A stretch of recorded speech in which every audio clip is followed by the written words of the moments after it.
Biznesa etiķete. Tas jāzina. Kļūmīgas un neērtas situācijas. Ir patīkami, ja lietišķā saskarsmē viss rit bez sarežģījumiem un grūtībām. Visi ierodas laikus, atbild ātri un kompetenti, vīns nekad no glāzes neizlīst, partneru vārdi un uzvārdi ir atmiņā kā akmenī iecirsti. Tomēr nevienmēr viss rit tik gludi, tāpēc ir jāzina, kā cieņpilni no nepatīkamām situācijām izkļūt. Ir nošķirami divi negadījumu veidi. Lietišķās situācijas, kas ir saistītas ar konkrētu darba pienākumu veikšanu un kurās ir jālabo, kas vien ir labojams, un starpgadījumi, kas rodas fiziskas rīcības vai fizioloģiskas reakcijas rezultātā, kam bieži vien labāk ir nepievērst uzmanību. Visās šajās situācijās noder atvainošanās. Daudz ir diskutēts, kā izteikt atvainošanos, jo vārdiem ir dažādas nozīmes nianses.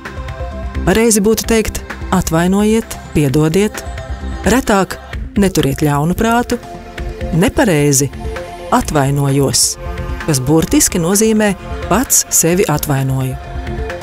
Atvainošanos nepapildina ar noniecinošām frāzēm, ne tādām, kas ir vērstas uz sevi, ne otru cilvēku. Piemēram, sarunvalodā ir jāatstāj tādas frāzes kā piedodiet man vecam muļķim, ak es stulbenis, piedodiet, bet jūs gan pats neesat nekāds labais un tā tālāk. Labāk ir pateikt atvainojiet, es kļūdījos, nekā skaidrot, kurš, kuram, kad un ko šajā sakarā ir teicis. Iepazīšanās satraukumā gadās nesaklausīt iepazīstamā vārdu vai uzvārdu. Ja vien pasākumā neesat viens, ir iespēja to pajautāt kādam paziņam.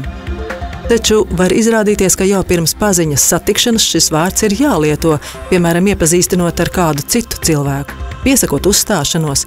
Tāpēc vislabāk ir atvainoties un pārjautāt uzreiz, nevis gaidīt, kad vārda nezināšanas pēc veidosies nepatīkama situācija.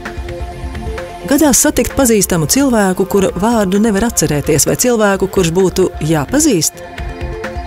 Īsā sarunā varbūt var izlocīties, tomēr labāk ir atgādināt, ka esat tikušies un palūgt vēlreiz nosaukt vārdu. Interesanta situācija var izveidoties, satiekot plaši pazīstamu personu vai kādā pasākumā esot līdzās tai.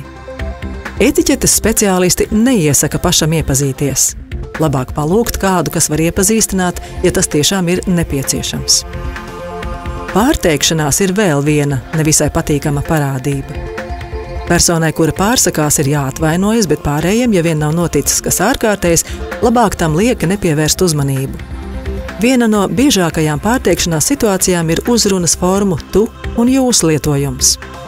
Ja nejauši ir pateikts tu, kaut arī persona pieklājas uzrunāt ar jūs, ir korekti atvainoties un turpināt lietot uzrunu jūs. Ja vien nelielais pārpratums sarunas biedrā nerada vēlmi savstarpējā saskarsmē pāriet uz tu. Ja atgadās kāda fiziska vai fizioloģiska kļūme, piemēram, attīris valdziņš, ēdiena, traips klepus, svīšana un tā tālāk, labāk izlikties to nemanām. Noteikti nevajag mesties tīrīt cita cilvēka somu vai svārkus, bet pašai personai ir jāizvērtē, kāda ir pieņemamā robeža, kuru pārkāpjot, vajadzētu doties prom. Labvēlīga attieksme, skaidrs saskarsmes mērķis, etiķetes pamatzināšanas, prasme pateikties un atvainoties, tā ir minimālā bagāža ceļojumam lietišķās etiķetes negadījumu un pārpratumu pasaulē. Biznesa etiķete. Tas jāzina.